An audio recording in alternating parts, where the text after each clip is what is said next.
Okay, so for the purposes of this video, I'm going to try and demonstrate why the Indian Ocean earthquake and tsunami of 2004 occurred. So I've got two diagrams here that represent two different causes of the actual event. So we're going to look on the right hand side to start this video. So if you follow my cursor, you can see that there's a divergent boundary that runs all the way along here. And we know that divergent boundaries move in opposite directions on opposite sides of the fault.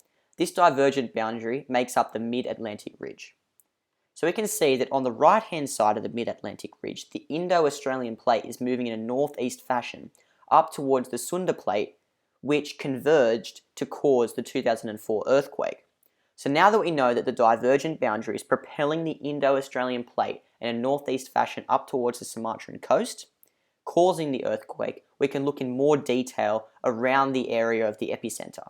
So moving over to the left hand side, we can see that the Indo-Australian Plate is actually broken up into the India Plate and Australia Plate.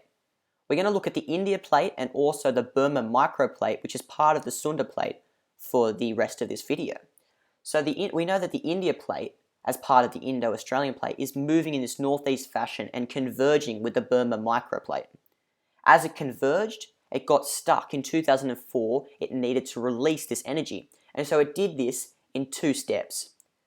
We have the normal release of energy that occurs at a convergent boundary, just like in Japan, which is called a thrust fault. This thrust fault is where one plate moves up suddenly and one plate moves down suddenly. But we also have strike-slip faulting, which is more of a transform movement, and therefore they move sort of horizontally as well as moving down, creating a massive shock and causing a 9.1 magnitude earthquake. This huge movement displaced a large amount of water that sent off these shock waves that caused the tsunami that occurred all around the islands and countries of the Indian Ocean.